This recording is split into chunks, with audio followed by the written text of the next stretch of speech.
All right. Good evening. Oh, man. It's going to be a long night. Come on, you got to help me out. Good evening. All right, great. I know it's Thursday night, but thank you for that. I appreciate it. As we get started, I just want to take a moment and just say I'm really happy to see all of you here tonight. It just brings me great joy, actually, to just be able to see so many of your smiling half faces. It's been a challenging year with COVID, and because of protocols, a lot of families have been sort of kept at arm's length, and I know that's been hard. And for those of you that are new to our school, you haven't really gotten to experience really the beauty of the community of our school and its fullness because of all the limitations that have been placed on our school. So it's just such a joy and such a delight to just be able to see parents in our building and to be able to speak to you face to face and not over a town hall meeting on Zoom like we've had to do for much of 2020. So I just wanted to begin by just saying, I'm so glad you're here. It makes me happy to see you this evening. So thank you for taking the time to come out and be with us tonight. Tonight we're going to share the vision of our school. Every 5 years, our school goes through a strategic planning process. And our last strategic planning process took us from 2015 to 2020. And so we sort of completed our previous strategic plan during the last school year. So about this time last year, we began looking at what do we want for the next 5 years of our school. And so my team and I, we began to gather, we began to read, we began to study, we began to talk to Christian school leaders around the world, we began to visit schools across North America, and we began to just document our hopes and our dreams and our goals for our school going forward. And so that's kind of led us up to this vision that we have prepared to share with you tonight. But before I share it, I just want to give you permission to respond to what you hear tonight. So if I say something, you're like, ooh, I like that, you can nod your head. If you really like it, you can say yes, or if you're even moved by the Spirit, you can say amen. And if you get really excited, you can even clap. It's really okay. But please feel free to respond to what we're sharing tonight because the vision is for all of us. We're going to share the vision, but we're inviting you into the vision with us. So this is a vision that we get to do together, so we want you to engage in it. We're excited about it, and if you're excited by what you hear, we want you to know that you can express that excitement tonight as we're here together. In the Old Testament, the Lord spoke to Habakkuk, a prophet, and he said, write the vision down, make it plain, so that he who reads it can run with it. So tonight we're going to do step one. We're going to write the vision down. We're going to share it with you tonight. And over the next few weeks and months, we're going to begin to make it more plain so that together as staff, as students, and as families, we can run with the vision. So the framework for the vision that I'm going to share with you tonight is really rooted in two words: Christian education. Now you may think, well, that's not very profound, Jim. You're a Christian school. That's what you do, Christian education. But what I hope that you hear tonight is a new vision for a breadth and a depth and an expanse of what Christian education can and will look like at the Rock School as we go forward. And so I want to pose to you a question as we get started tonight to think about, and that is this: what makes a Christian school Christian? If we were sitting in chapel on Monday morning, I would say, turn to your neighbor and talk about the answer to this question for the next 2 minutes. But I won't do that to you this evening. But I'd invite you for just a moment to think about how you might answer this question if called upon. What makes a Christian school Christian? I think if I invited responses, I would get a number of responses that might include things like personnel. Right? A Christian school is Christian if the people that it hires are Christians, if the leaders and the teachers are Christians who profess the faith and live it out as role models for students. That makes a Christian school Christian. And I would agree that's a very necessary and important element, but I know public schools where a lot of the people who work in that public school profess the Christian faith, and yet it is not a Christian school. So personnel alone doesn't make a Christian school Christian. Is it the pupils? Is it having a student body that is made up entirely of kids who profess the faith or who come from Christian homes or whose families attest to going to church every Sunday? Does that make a Christian school Christian? Again, I would say no because I can point to schools that have that exact demographic and there's not much Christian discipleship taking place within the school. Is it the publications? Is it using Christian textbooks? Is it the fact that worksheets have scripture verses at the bottom of them and that God's talked about on some of the pages? Does that make a Christian school Christian? Again, I would say not completely. Is it our pedagogy? Is it the way that we teach? Is it our programs? Is it chapel? Is it Bible? Is it our prayer time? Is it praise and worship? Are these the things that make a Christian school Christian? And I would say the answer is no. That these are important elements of a Christian school, but what makes a Christian school Christian is its purpose. It is why it exists. And the purpose of a Christian school is to make disciples. More specifically, I would say that the purpose of the Rock School is to make disciples of Jesus who possess the knowledge, skills, and attitudes to courageously cooperate with God in the work of redeeming the world. Now, there's a lot there, so let me unpack that for just a moment. The first part is that we want to make disciples of Jesus. If you've been around the Rock School for very long, you have heard me make the statement that education equals discipleship. That education and discipleship are synonymous. That there is a misunderstanding in our world today that says that education is the forming of the intellect and is the responsibility of the school, and discipleship is the forming of the spirit or the heart and is the work of the church. But we are not brains on a stick. We are holistic, integrated beings of mind, body, and spirit. And so education is about the forming of our being and our character and identity. And so education and discipleship are synonymous. We don't do one Monday through Friday at school and the other one on Sunday mornings in a church. You see, I believe that becoming a Christian is not a moment of conversion, but it is a lifetime of formation. That moment of conversion makes you a believer, but it does not instantaneously transform you into the image of Christ. That journey towards Christ's likeness requires a lifetime of formation. And so discipleship in a Christian school, the process of making discipleships is different than making converts who simply profess the Christian faith. It is about taking students on a journey through education and discipleship that forms them into the image and character of Christ. So first, our Christian school exists to make disciples of Jesus. Disciples who possess knowledge, skills, and attitudes. Knowledge, skills, and attitudes. If we're going to think of these in terms of spiritual disciplines, those spiritual disciplines would be theology, ethics, and what we call liturgies or our habits. Theology is what we believe.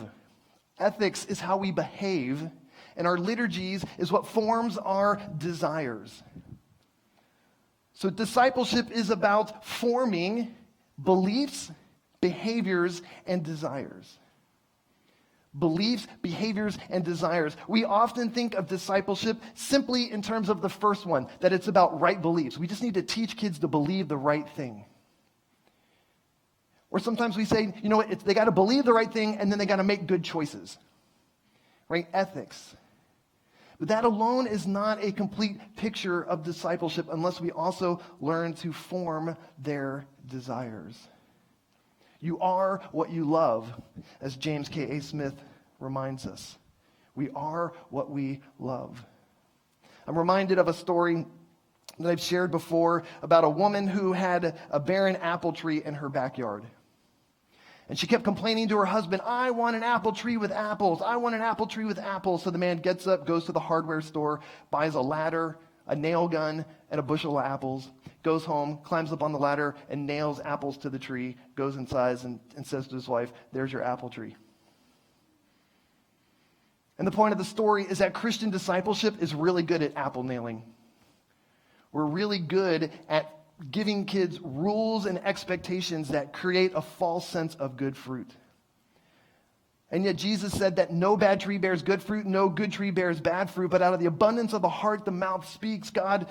Jesus uses an example of a tree because there's an organic connection between the roots of the tree and the fruit that it bears. In the same way, there is a connection between what is in our heart and the words and actions that come out of who we are.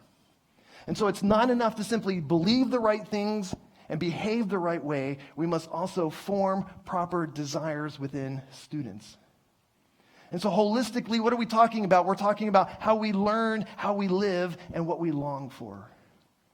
And so in our school, this is a framework that we are using to think about how we're going to do discipleship well within our school. Because we understand now that it's not just right thinking plus right choices equals transformation, but there's also, we have to form desires towards the kingdom. And so we're doing this in different ways. We're teaching theology. We're teaching beliefs in our curriculum through Bible class, through chapel, through the integration of biblical ideas into the subjects that students are teaching. We're forming their conduct through our code of conduct and the expectations that we hold for students here within our school. But it can be messy because we don't want to be a school that simply does apple nailing, where we just make students look like everything's good and don't deal with the issues that are buried within their heart. And then there's this idea of longing. How do we form students' desires and longing? We do that through the classroom and the environment within the school that moves them and shapes them towards God's kingdom and what that can look like. And in the process, we're engaging their entire being. We're engaging their head. We're engaging their hands. And we're engaging their heart. This is what we're striving for. When we talk about making disciples, we're talking about disciples that have knowledge, skills, and attitudes that push them towards a desire for God's kingdom. Because if we want the life of Jesus for our students, they have to develop the lifestyle of Jesus. And Jesus had right beliefs, he had right ethics, but he also had right desires. So we want to make disciples who possess knowledge, skills, and attitudes for what aim? So that they can courageously cooperate with God in the work of redeeming the world. To cooperate with God in the work of redeeming the world. I love how N.T. Wright, a noted theologian, puts it. He says that God is not rescuing us so that we can escape the world by going to heaven. God is rescuing us from death so that we can cooperate with him in the work of redeeming the world. Our goal at the Rock School is not simply to help our kids punch their ticket to heaven. It's to help them learn to bring heaven to earth and live in that, the fullness of their life. You see, I don't believe in the sacred-secular divide. I don't believe that there are some things that God cares about and then some things that God doesn't care about. But this is a notion that is prevalent within our society today. And if I was going to illustrate it, it might look something like this. Right? It's a home on the ground floor, a very normal, average home on the ground floor where all of our normal everyday life takes place. And then there's this elevated church on the second floor where all the important things take place, right? And so what we think and what we tell students is there's things that are secular that God doesn't really care about, like taking math and learning science and the college you go to or the job that you do. But then there's those things that are elevated that God cares about, the sacred things like worship and reading your Bible and going on mission trips and being involved in ministry. And so kids think if I don't choose one of those things, then it doesn't really matter what I do. God doesn't care. Yes, he does. If I was going to paraphrase Abraham Kuyper, the great Dutch theologian, he said there's not one square inch in all the world that isn't under the lordship of Jesus Christ. He cares about all of it. And our primary vocation is to be an image bearer of God and to reflect his character and love into the world and to cooperate with God in the work of redeeming the world. So whatever vocation students choose, if done unto the glory of God, it is for improving and making the world a better place. We live in a broken world, and God's solution for the brokenness in the world is his people. So we don't want to embrace the sacred secular myth. We want students to understand no matter what vocation they feel God calling them to do, that the bigger purpose is participating in the redemption of the world. Because the biggest competing philosophy to the Christian faith is not secularism, it's not postmodernism, it's not Marxism or socialism or globalism or critical race theory or progressive politics. The biggest competing worldview for students today that challenges their Christian faith is materialism. Materialism and consumerism. which is its own religion that has its own beliefs, behaviors, and desires that look like this. A belief that says, I need more junk because stuff makes me happy. So the behaviors that I should engage in are spending and shopping. By the way, shopping is now the number one leisure activity of Americans today. And so the desire is that I should love money because money means I can do more shopping and more spending and I can have more stuff, and more stuff makes me happy. But the Christian faith offers a bigger, better version of the world. It says that happiness is found when I declare that I need more Jesus, not more junk. And when I replace spending and shopping with serving and giving, and I no longer desire a love of money, but I prioritize a love of neighbor. Because there'll never be enough stuff in the world to bring me happiness and contentment, but I can find it in love. And so we want to help our students to desire a Christian faith where they say, I need more Jesus, and I want to serve, and I want to give, and I want to desire a love of neighbor and rejection of materialism and consumerism. I asked at the beginning, what makes a Christian school Christian? And we looked at all those different things, and I'd say all those things are important, necessary parts of a Christian school, but what makes a Christian school Christian is its purpose. And I want to show you how the purpose of Christian education is vastly different from any other traditional form of education that you can experience. And I don't do this to cast public schools or any other educational model in a negative light. I share this because I want to draw a clear line of distinction between what the Rock School offers and what everybody else offers. Because it's more than Christian teachers and Christian textbooks and Christian publications and chapel. It is about the purpose and why we exist. I said that we exist to make disciples. Traditional education exists to make good citizens. We want to make good disciples. We want to make disciples. They want to make good citizens for what? To possess knowledge, skills, and attitudes. And this box right here is where most people define education. We have a very narrow view of education that says it's about knowledge, skills, and attitudes. And all knowledge, skills, and attitudes are the same. Doesn't matter what school you go to, everybody is developing the same knowledge, skills, and attitudes. But as I've shown you, knowledge, skills, and attitudes is beliefs, behaviors, and desires, and they're very different depending on what school you're in.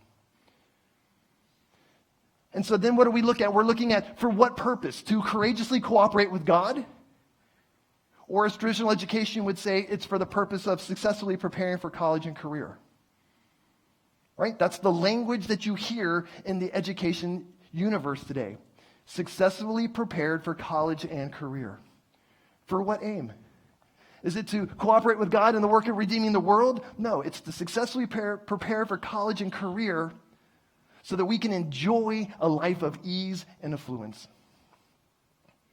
This is the educational model that exists in the world today, and our kids learn it from a very young age because they learn, when I'm young, if I make good grades, I'll graduate from high school with honors. I'll get into the college that I want to go to. I'll graduate with the major that I want. I'll get the job that I want. I'll get the paycheck that I want, and I'll own the house, and I'll have the lifestyle of ease and affluence, and that will make me happy because stuff makes me happy.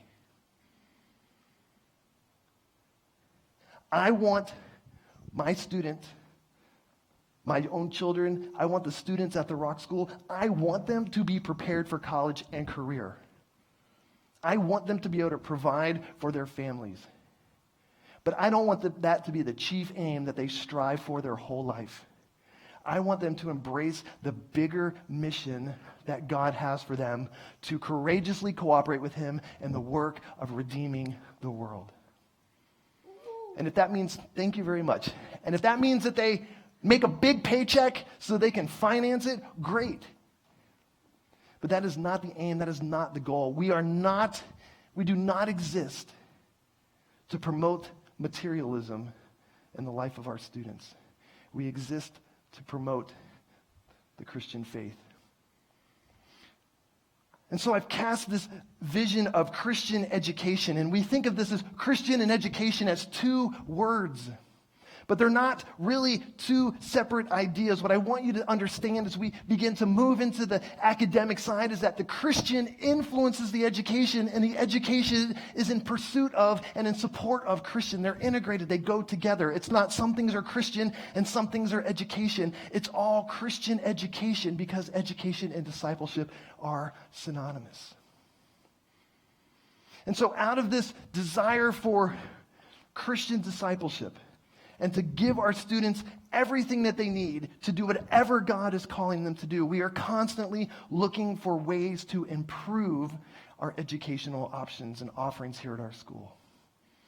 And so I want to begin to share with you tonight the academic vision of our school and some of the things that we're going to be doing differently in our school over the next couple of years.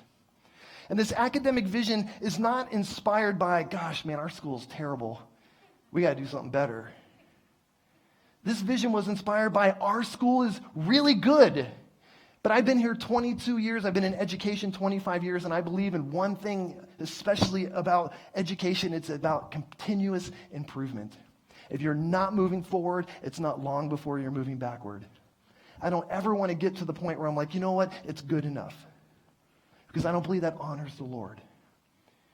And so we have been working like, how do we get better? What can we do to improve? How can we be more intentional about achieving the outcomes that we desire? And so this process of outlining our academic vision was a year-long process with our leadership team. And out of our time together, we identified 5 goals that we had for our academic vision. Here they are. Number 1 is we wanted academic unity, K through 12. We wanted common goals, not competing interests.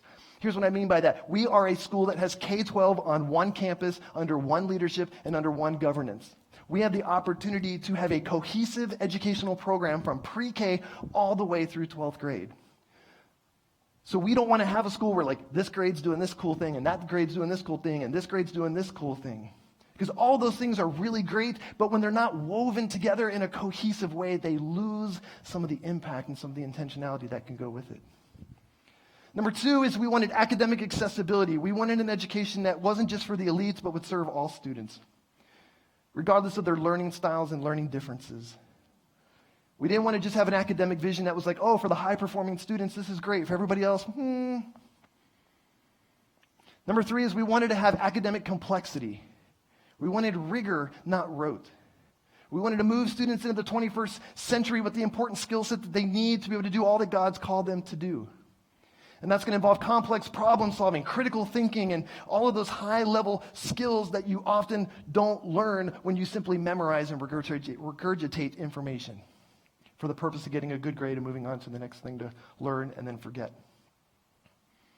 Number 4 is that we wanted academic identity. We wanted to create something that people would know and understand, and it would have meaning when we would talk about it. Something that we could say, this is who we are and this is what we do, and it would have meaning for people.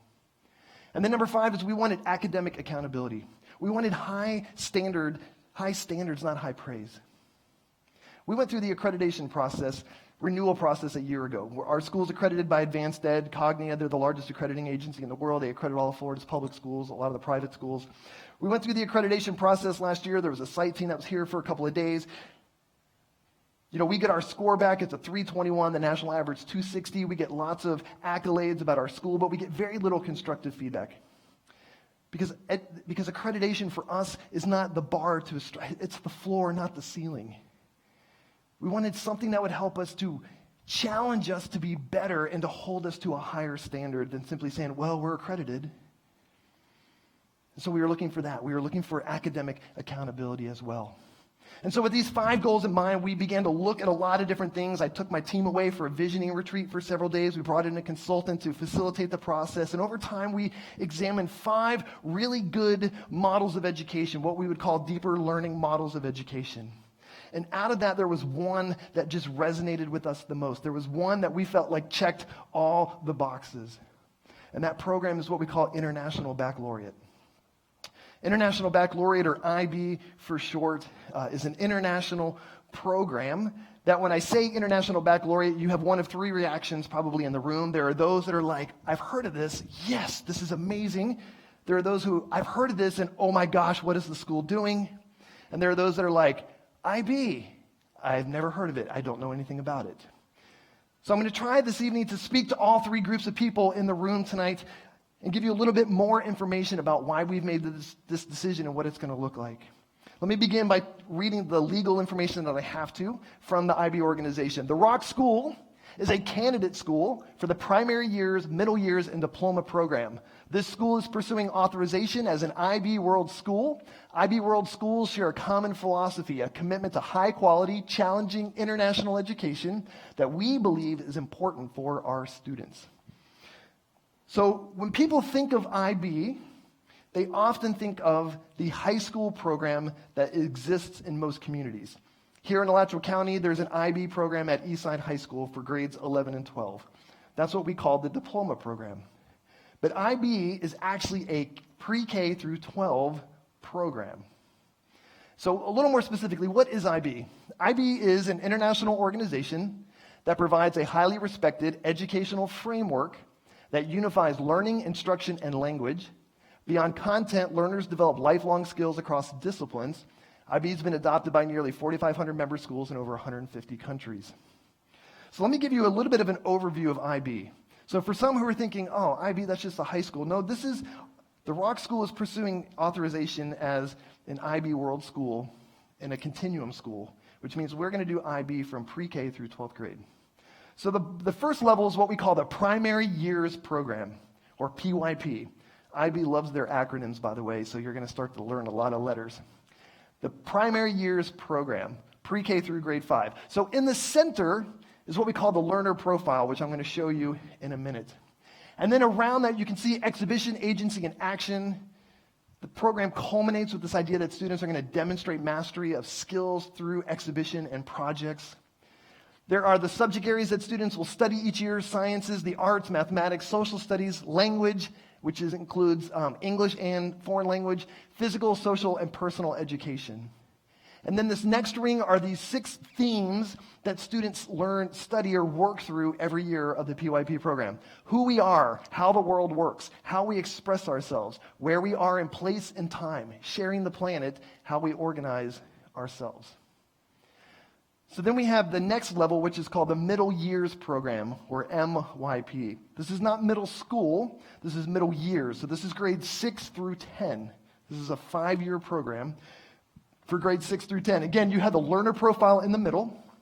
Then you have what we call approaches to teaching and approaches to learning. Approaches to teaching are best practices of instructional design that teachers will use to create what we call an inquiry-based approach to learning.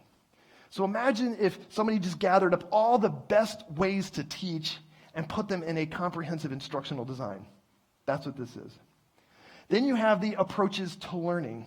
Approaches to learning are what we often call the soft skills of education. It's all the things that students need to learn to be successful besides content. Things like self-reflection, time management, interpersonal skills, collaboration, right? These types of things, metacognition, these types of things.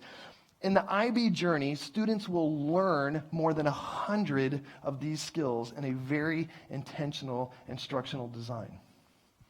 Then we have, outside of that, we have community project and personal project. Students will do both over the course of their 5-year journey. And then we have 8 subjects that students will work through each school year: the sciences, the arts, a course called design we'll tell you more about, mathematics, individuals and society, language and literature, language acquisition, which would be foreign language, physical and health education. And then we move into, in grades 11 and 12, the part of IB that most people are familiar with, what we call the diploma program. Again, in the center, the IB learner profile. Again, approaches to teaching, approaches to learning, this consistent, cohesive language for 7 years. And then you have this foundational circle here that they call Theory of Knowledge, Extended Essay, and Creativity Action Service. 3 parts of the diploma program. Theory of Knowledge is a 2-year course where students basically learn how to think about thinking. Most IB graduates point to the Theory of Knowledge as one of the most influential courses that they ever took in high school or college. Then we have what we call the extended essay. This is a 4,000-word research paper that students will complete over their 2-year journey. And then they have this creativity, action, and service, which is a project that they will do in one of those 3 categories. Outside of that, they have the coursework that they will study over 2 years in the sciences, the arts, mathematics, individuals and societies, language and literature, and language acquisition. Students that complete grade 11 and 12 diploma program, pass the exams, and meet minimum scores earn an IB diploma, which is worth a bunch of college credits and generally moves students to the top of the list in terms of admissions for colleges and universities. Generally speaking, IB graduates are the most sought after freshmen entering colleges and universities each year. Now, there's 2 common misperceptions that people generally have about the IB program, so let me speak to those for a moment. The first one is that IB is only for the academically elite, and that it's too rigorous for most students. This is because primarily the way that most of us see the IB program implemented is how we see it here in Alachua County and in the state of Florida. In Alachua County, the IB program is a magnet program that attracts the best of the best and the brightest within the community, and it's a form of gifted education at a school within a school. And that's how each district in the state of Florida has implemented IB. That was not the intention of IB when the program was founded more than 50 years ago. And that's not how it's implemented in much of the United States, and certainly not how it's implemented in the rest of the world. IB believes in a philosophy called IB for all, that all students will benefit from an IB education, and all students are capable of an IB education. This chart here on the left side shows that 60% of IB programs exist within U.S. public schools that are Title I schools. Title I schools are the ones that are usually low income and low performing. And so when districts are thinking about where to put their IB program, 60% of them are putting it in low-performing, low-income schools. And when we look at this chart on the right side, roughly half and half of IB programs, half of IB programs exist as a pull-out program like we see in the state of Florida. The other half are school-wide. Everybody in the school does IB. Now here's what's interesting. Low-income students in IB's diploma program perform 13% higher than the U.S. national average. Not 13% higher than their low-income peers, 13% higher than the national U.S. average. And they're 33% more likely to attend college. Now, why do I share all of this? Because if districts are willing to say that we're going to put IB in a school where most people would look and say, those students aren't capable of doing it, and yet they put it there and those students are having success, then that should provide encouragement to us that it is not simply for the academically elite and that it can serve all students and can certainly serve all students at the Rock School. So we believe in IB for all. Now, we all perhaps have heard horror stories of people who burned out, stressed out, had a mental breakdown because IB was so hard and it nearly killed them. That is absolutely true. There are stories like that out there. But there are stories like that about the Cambridge program and the AP program, and even students in our own high school in years past have dealt with the same thing. More often, that is the result of external and internal pressures related to performance and not a true reflection of the IB program. There are Christian schools doing IB all around the world that we can point to, and they are showing that there is a way to do IB that is balanced, where students are getting a good quality education, but are also getting a well-rounded education, and they're well cared for in mind, body, and spirit. Okay, so the second misperception is that IB is anti-American, anti-Christian, that it has a globalist agenda. That somehow it's connected to the United Nations, and there's a hidden agenda behind it. None of these things are true, and I hope as I walk you through the next couple of slides that you'll see that it is in fact false. So here's IB's mission statement, right? This is what they publish on their website about themselves. And I want to highlight what I think are 3 things that people point to as objections to the IB program. The first one is in the first paragraph, that IB aims to develop inquiring, knowledgeable, and caring young people who help create a better, more peaceful world through intercultural understanding and respect. So people point to that and they're like, see, this is just some kind of international, global kumbaya. We're all just going to hold hands and the world's going to be a better place. And I would look at that and I would say, you know what? Do I believe intercultural understanding and respect is all that's needed to bring about a better, more peaceful world? No, I don't. Do I think that's a wrong answer? No, I think it's an incomplete answer. But as a Christian, I understand that the gospel provides a broad and complete solution to a better and more peaceful world. So I don't think IB's got it wrong. I think they're just got it incomplete. But the good news is I'm not limited to what IB says. I get to take IB and I get to embed it in our Christian context. And I get to finish the answer to that question. The second thing that people will point to is that the organization works with schools, governments, and international organizations. See, Jim, they work with governments. They work with international organizations. This is because most governments are responsible for education. In order for IB to exist in Alachua County, IB had to work with the school district of Alachua County, which is a government organization. And all those international independent schools are under an international organization umbrella. And so IB has to work with those organizations. So this is not a statement of some kind of globalist agenda. It's simply a statement of these are the people we have to partner with in order for IB to exist in schools around the world. And then the third thing is, in this last paragraph, the programs encourage students across the world to become active, compassionate, lifelong learners who understand that other people with their differences can also be right. And again, people say, see, it's moral relativism. Moral relativism. IB teaches that everybody's right. Your truth is your truth. Your truth is whatever you want it to be. IB is not making a theological statement here. This is more about IB recognizing that we can learn from other people and other cultures and other contexts, and it is about encouraging a spirit of cooperation rather than a spirit of competition or accusation. So we don't want to read into this more than IB intends. But here are some things that I see in the IB mission statement that I think beautifully align with the purpose of the Rock School. IB wants to develop inquiring, knowledgeable, and caring young people. Amen to that. IB wants active, compassionate, lifelong learners. Amen to that. Right? IB wants to develop young people who help create a better and more peaceful world. We call it cooperating with God in the work of redeeming the world. They call it making a better and more peaceful world. It's the same aim. We're just going to approach it differently. They're going to do it through intercultural understanding and respect. We're going to say, yes, that plus a gospel-centered perspective of the world. Let me show you the learner profile, the core of the entire IB program at every level.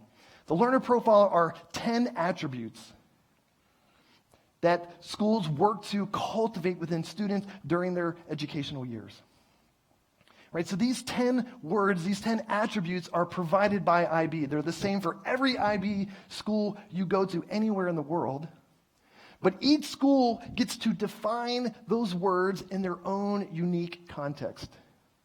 So look at how we have defined them. Here's the first one. IB says we want to develop students who are knowledgeable. We define that as being literate with key knowledge and competent to learn more. We turn knowledge into wisdom as we apply our learning to solve real problems and participate in Christ's restoration of the world. Let's look at this one. Inquirers. We want students who are inquirers. We delight in discovering God's world. As we ask questions, we look to God and Scripture to gain wisdom, discern truth from error, and find created purpose in order. Thinkers. We develop biblical thinking skills to determine what is true and ethical based upon the sure foundation of Christ and Scripture, not upon the shifting sands of culture and feelings. Communicators. We build trusting relationships with God and others. Do you see the rich Christian context in these definitions? Right? This is not anti-Christian. Principled. We seek to live rightly according to God's word. We have nothing to hide. When wrong, we confess and apologize. We try to live at peace with everyone. We're open-minded. We value all people as reflections of God's mind, character, and beauty. Ultimately, we want minds open to, by, and for Christ. Caring. We go beyond ourselves and we show Christ's kindness to others. We lay our lives down for them. Courageous. We're grounded in Christ, but we stand up for truth. We protect others. We pursue justice. We expose darkness in order to love our neighbors as ourselves. Balanced. We nurture our spiritual lives, making sure no created thing rules over us. We seek healthy social lives and balance in every conversation. Reflective. We ask ongoing questions about who we are and what we do.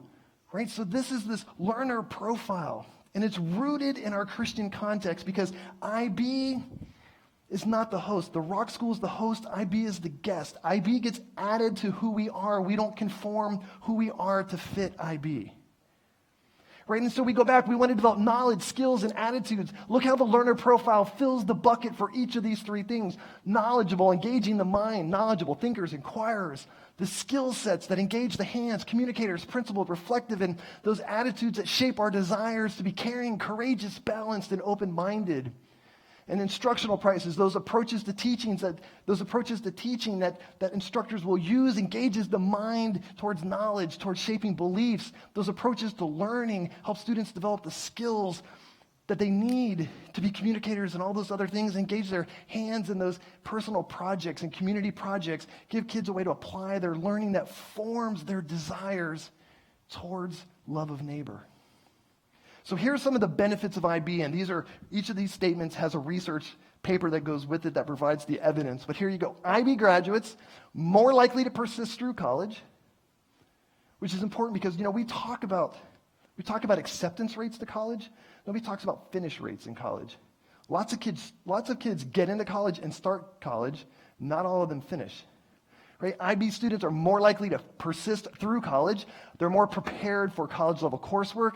They demonstrate civic knowledge and skills. They graduate with a sense of civic responsibility. Again, it's not anti-American. IB students demonstrate strong critical thinking skills. IB primary students demonstrate superior science literacy. IB prepares students to attend top universities. So we go back to these 5 goals that we wanted in our academic vision. And so here's what we get. We wanted academic unity, K through 12. Look what we get. We get the IB Continuum, a comprehensive program that provides cohesion and common language, skills, and instructional design from pre-K through 12th grade. Imagine a student getting 13 years of a cohesive education with common language, common design. We get academic accessibility. Again, it's IB for all. It's not a program just for the elite. It's IB for all. Everyone benefits from an IB education. Complexity, we get the IB curriculum. Identity, we become an IB world school. It's a brand that people know and understand. And accountability, IB authorization. To become an IB world school is very challenging. To maintain status as an IB school is a challenging process. It is a high standard that you are held to because IB values its brand, and they're not going to allow you to carry the label of IB if you're not delivering IB quality education.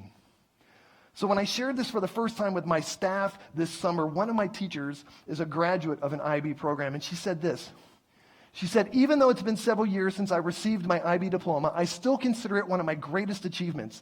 As a student, IB does more than develop potential. It established patterns and perspectives that have enabled me to live holistically. As a teacher, I'm beyond excited that IB is coming to the Rock. We already do so many things well. IB is the cherry on top. We will have lifelong learners grounded in biblical truth. And then on Tuesday morning, we had our second session, and one of the parents sitting in the room sent in a message through our question and answer app that you'll see here in just a moment. And he said this. He said, "This is amazing. IB was transformative for me, and coupling it with a Christian environment is literally a godsend. But we have a high school student. Can you talk my wife into having another child?" So a teacher and a parent, both graduates of an IB program, are excited about the prospect of merging IB with the Christian context of our school.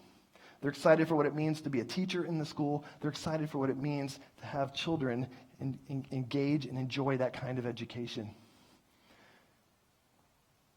So if the Rock School becomes an IB World School, we would be the only IB Continuum school in Alachua County. Again, continuum school, K through 12, right? Eastside's got the diploma program for grades 11 and 12. We'd be the only K-12 IB school in Alachua County. We'd be the only K-12 IB school in Central Florida. We'd actually be just the third K-12 IB school in the whole state of Florida. We'd be the only Christian IB continuum school in the state of Florida. We would be the only IB Christian continuum school in the United States. We'd be the first we'd be the first Christian school to earn designation as an IB World School for grades K through 12. And we'd be only the second in all of North America. The first one is White Rock Christian Academy in Surrey, British Columbia, Canada. Their head of school is this guy right here. His name's David Michelle. He is my mentor. He has about 25 years of experience in Christian education in IB, overseas internationally. And 6 years ago, he went to White Rock Christian, and their school story is exactly like ours. If you ever hear their story, which I hope one day you will, it sounds exactly like our school. They're on the same place. Their journey is the same as ours, or the same size as us. So much of it is just remarkable similarity. But they started on this process 6 years ago. They're an IB World School from grades K through 12. He's an amazing mentor. Him and a group of other men I gather with on Zoom once a month. Up at the top next to my picture, a guy named Mitch Salerno. He leads a school called Mont Vista Christian Academy in Northern California. They are about a week away from IB authorization for grades 6 through 12. They don't have an elementary school. They will be the first grade 6 through 12 IB Christian school in the United States. They're about 18 months ahead of us on this journey. Next to him is my friend Matthew Mann. He leads a Christian school called SPH in Indonesia. 2,200 students on 3 campuses, all of them getting an IB education, K through 12. Next to him, Stephen Lush. He's in South Korea doing very much the same kind of work. And so there is this growing group of Christian schools that are beginning to gravitate towards IB. I've been asked several times over the course of the last week, why IB? Why? Is it really necessary? Is the juice worth the squeeze? And here's the answer. We're not doing IB because we're bad and we need something to save us and make us better. We're doing IB because we think we're a really excellent school and there are very few things that we can engage in that would make us significantly better. And we feel like IB was one of the very few things that we could choose that would mean measurable improvement in our school in the years ahead. And I've been asked, well, if IB is so great, why aren't other Christian schools doing it? Why are we going to be the first? And here's my honest assessment. I believe, as Jim Collins says, that the enemy of great is good. And I think most Christian schools in the United States are like, we're good. We're a good school. We're good enough. We don't need to rock the boat. We don't need to shake things up. We're just going to keep doing what we're doing because people like it and they're happy with it. And it would be very easy for us to do that too. A lot of the feedback that we've received this week is Jim, things are fine. Why? Why go through all of this? Things are good. Because we want to get better. Because that's what we believe God's called us to do, to increasingly improve in what we are doing. And so that's why we've chosen IB, but that's also why I think very few other Christian schools have. So here's the timeline. The diploma program is a 2-year process towards authorization. We are what IB calls a candidate school. We started an application process last summer. We submitted our application in the fall. Just before we went on Christmas break, we received our letter that we had been accepted as a candidate school. So we were vetted by IB to make sure that we were a good candidate to even start the authorization process before we got to this point. Now the authorization process for the diploma program takes 2 years. You can't accelerate it. You can't do it faster. It is IB's way of doing it. We will work with an IB consultant. We will send all of our teachers to IB training. All of my leadership will go through training. And we will spend the next 2 years developing the diploma program. The way that it works is you have to develop the entire grade 11 and 12 program. Then IB looks at it and says, yes, it meets the standard. And then you get to start teaching it. The grades K through 10 programs, the primary years program, the middle years program, is a 3-year process towards authorization. But the difference with PYP and MYP is that you start teaching it, you start developing it little by little, adding a little bit, and by the end of the 3rd year, you have taught the entire program, and then IB comes and they look at what you did, and they said, yes, it meets the standard, and they grant authorization. So here's what that means. That means right now, if you have a student in high school, their high school experience will not change. They will continue to take AP courses, dual credit courses, and continue to complete the education program that we have in place right now, which is an excellent program. The first class that will be eligible for the diploma program is the current 8th grade. Students that are currently in 8th grade, when they are juniors, will be the first class to start the diploma program, and as seniors will be the first class eligible to graduate with an IB diploma.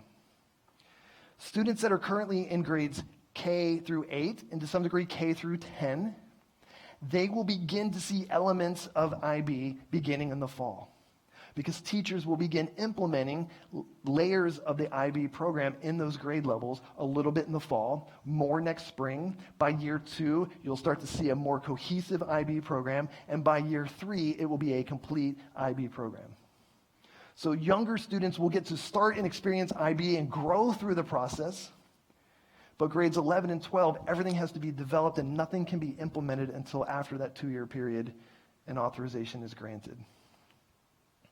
So let me transition and give you an opportunity to ask questions if you have any. You can go to that website right there, menti.com, put in that 7-digit code, and there's a box where you can submit a question. Ms. Heisey is here on the front row. She's going to feed some of the questions to me. We're going to take a few minutes to answer them. Any that we don't get to tonight, we are going to put together a frequently asked questions document to send out in the days and weeks ahead to provide more information. And also, let me just remind you that, again, the goal tonight is to share a big picture vision for what we're doing. And we'll provide more detail. We'll sort of make it plain in the days, weeks, and months ahead. I would love to be able to tell you, like, what does IB look like in a 3rd grade classroom on a typical day? We don't have the time to do that tonight. And 2, I don't have the expertise to be able to definitively answer that question at this time.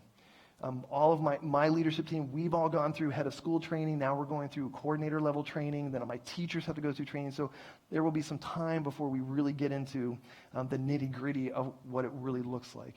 So we'll start with a couple of questions. I'll answer the one that comes in every session, and that is like, what's the impact on tuition? We're anticipating that tuition will probably double over the next 3 years. I'm just kidding. I'm just kidding. There won't be any impact on tuition. The IB program has fees and expenses, but everything that we do as a school has fees and expenses. We budget for teacher training now. We will continue to budget for teacher training. It'll just be IB training. We buy curriculum. We're just going to buy different curriculum. So it doesn't really impact tuition. There's no like added cost to doing IB. There's no like diploma fee, or there won't be any like tuition's not going to go up because we're doing IB. The next question, what happens for the kid who's not a top IQ student? Will they survive IB? Maybe you could talk about the multiple. Yeah, great. So what happens if we have a student that can't do IB at grades 11 and 12? So every student that graduates from our school earns a diploma from the Rock School. That's how it's been for 28 years, and that's how it will be even after IB is implemented. The diploma is a diploma from the Rock School. If they meet the requirements of the IB diploma, they also earn an IB diploma, but that IB diploma is more like a designation or a distinction that goes with their high school diploma. So any student in our school that graduates earns a high school diploma, whether they earn an IB diploma or not. Some students may not earn an IB diploma. Okay, I will be very honest about that. Not every student will earn an IB diploma. Some will simply choose to opt out of even trying for the diploma. Because as a student, you can say, you know what, I don't want to do a 4,000-word research paper. That's fine, but you're no longer eligible to earn a diploma. But you're still taking theory of knowledge. You're still taking IB courses. You're still getting an IB education. You're just opting out of striving for a diploma. The same thing is like, I don't want to learn a foreign language. Like, I don't want to do a foreign language. It's too hard. I don't like it. Whatever. Okay, that's fine. But that's a requirement of an IB diploma. If you opt out of foreign language, but you're still taking theory of knowledge, you're still doing your CAS project, you're still taking IB courses. So you're still getting an IB education. This is what we want everybody to understand, is that everyone benefits from an IB education even if they don't earn an IB diploma. And by the way, for each IB course that they pass the exam for, they do earn college credit. So it's not an all or nothing approach in terms of benefiting from college credit as well. Is there any type of standardized testing that comes with implementation of this program? Okay, standardized testing. In grades K through 10, there is no IB assessments. It is just an instructional program. In grades 11 and 12, IB is very similar to AP in that each subject area has a test, and you study, you prepare, you take the test. If you pass the test, you earn points. If you accumulate enough points on all of your exams, plus your essay, plus theory of knowledge, plus your project, you earn an IB diploma. So that's where the assessments are. Let me also just clarify, so IB in grades K through 10 is not a curriculum. It is not content. It's what we call a framework. It's an instructional design for how teaching and learning works, but it's not a curriculum. IB doesn't say, here's what you teach kids in 7th grade. That is entirely up to us. If we teach space in 5th grade, we can continue to teach space in 5th grade. If we teach American history in 8th grade, we can continue to teach American history in 8th grade. They don't mandate subjects, and they certainly don't mandate content. When you get to grades 11 and 12, it's a little bit different. It's still not entirely a curriculum, but it's more like AP. There's a set of standards that you have to know in order to pass the exam. So IB says, here are the standards for chemistry. Teacher, you figure out how to use the IB framework to help kids learn these standards so they can pass this exam. Right? So this is where it should alleviate some of the concerns about the anti-Christian and the anti-American sentiment that some people have about IB. Right? If we wanted to, we could teach Christian textbooks in the IB curriculum. We could use Bob Jones University, a Christian publisher, in middle school. Like IB doesn't say you can't do that. So that is, again, all of that's up to us. So in grades K through 10, it's not curriculum, it's not content, we choose what we want to teach. Grades 11 and 12, it's standards, just like AP. So we have a question and a comment that are kind of in the same vein. If you earn the IB diploma, and I don't know if we can verify this, you are automatically awarded the Bright Future Scholarship. That's the comment. I was not sure of that. But along with that, will we do away with SEU dual credit courses? Okay, so the comment is if you earn an IB diploma, you automatically qualify for the Bright Future Scholarship. I'm assuming that being made as a statement that someone has verified that that's true. I don't know if that's true. That sounds great if it's true. I know that an IB diploma would meet all the course requirements. I don't know if that means they waive the SAT, ACT requirement. Maybe they do. It's something that we could look into. Related to that, the question was, will we do away with the dual credit option? We're not sure. If there's a way for us to align IB coursework with SEU dual credit coursework such that we can do concurrent credit where students are earning IB high school credit and dual credit through Southeastern University, we certainly will explore that option. But that's not going to be the priority. That's not going to be our focus. We're not going to bend our program to somehow sort of fit dual credit. If it aligns naturally, we'll continue to do it. If not, when IB is implemented, the dual credit program would transition out. Can you talk about the kids in the gap, though? Yeah, so again, I want to reiterate, so for students going into, or students currently in 9th, 10th, and 11th grade, right? So students that are going to be sophomores, juniors, and seniors, they're not going to get to do the diploma program, right? There's no way we can fast track authorization. So current 9th, 10th, and 11th graders are going to do our existing high school program, which again we standard, honors, AP, and dual credit course options available, and some really good ones, by the way.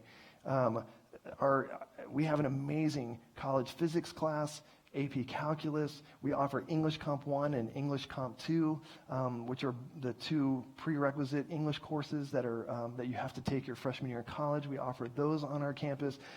Dual credit chemistry and biology. I mean, we offer a lot of really great courses with great faculty. So students that are not going to be able to get into the IB track because they're too far along into high school, there's still a great program available to them, and they're not going to get lost in the shuffle. And I say that not just as the headmaster at the school, but I have a son in 10th grade who isn't going to get to do IB, right? So I understand the concern that people might have that there's going to be this couple of gap years where kids are going to kind of get pushed through and they're not going to get the attention they need because we're going to be focused on this other thing. We're going to be building IB over here, but we're going to continue to do what we've always done as the main focus. And so our current students are going to get the same quality of education that we've delivered for the past 10 years through our AP and dual credit program. So I don't want people to have that concern. Does sign language count as a foreign language? And I want to just address foreign language overall. Sign language counts as a foreign language. I'm not sure. We haven't gotten into the nitty-gritty yet. We have to really dive in and explore what the foreign language requirement is, because there's an element of it in the primary years program, the middle years program, and the diploma program. So there's a lot of years of foreign language, and so we have to figure out which courses are available through IB, which ones we're going to do, et cetera, et cetera. So I don't know the answer to that definitively.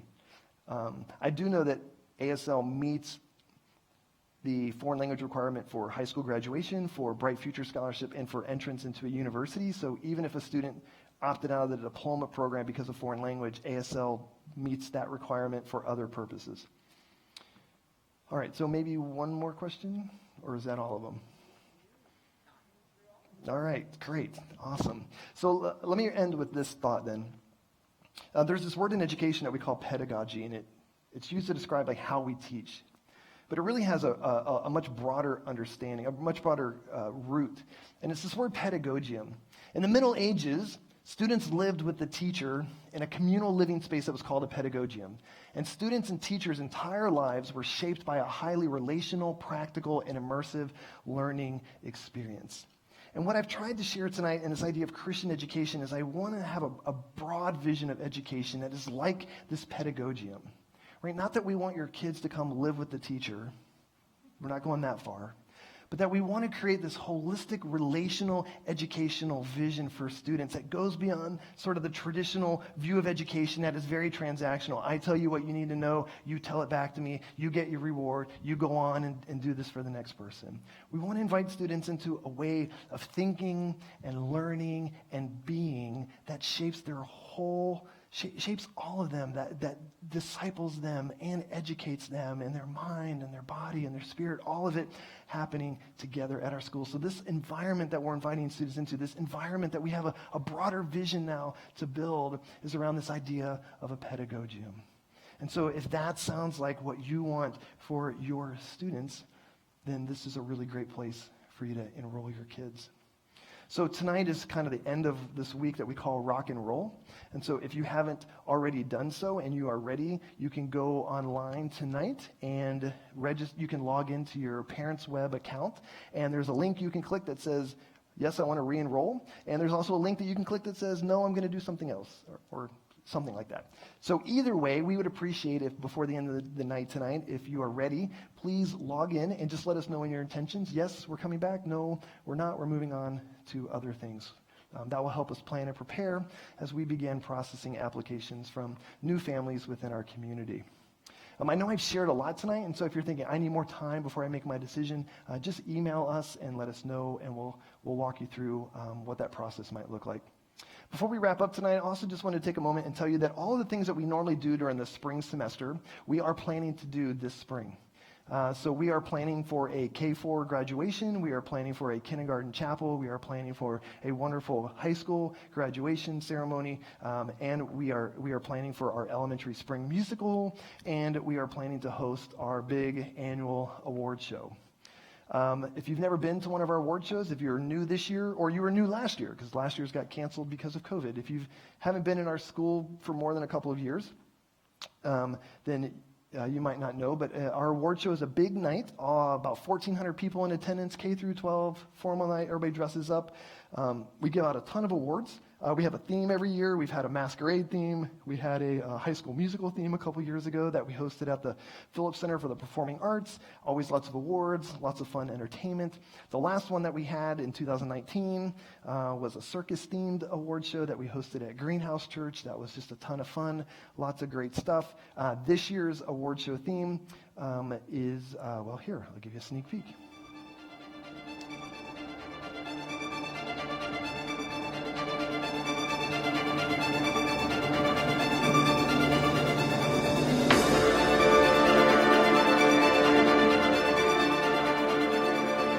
So this year's theme is a Marvel-inspired theme, or a heroic night, as we're calling it.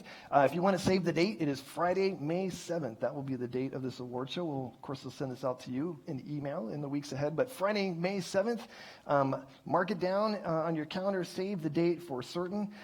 What it will look like and how we're going to do it is a little bit up in the air. We might have one night with 1,400 people. We might have 2 award shows back to back with half the crowd, or 3 award shows with a third. We're not really sure yet. It depends on what the venue and how things are progressing with the vaccine and the pandemic and all those things. But May 7th will be the day of the award show. It promises to be a great night. So May 7th, mark that on your calendar. All right, so that is all the information we have for you tonight. Again, just want to say thank you so much for coming. We're so delighted that you came and were here with us tonight. Thank you for being a responsive audience. You guys were great. That really helped because we're recording this, and so it helped to have an energetic audience. So you guys were awesome. So thank you so much for being here. Eric and I will be down front. If you have any questions, we're happy to stick around and talk with you. Otherwise, God bless you guys. Have a great night.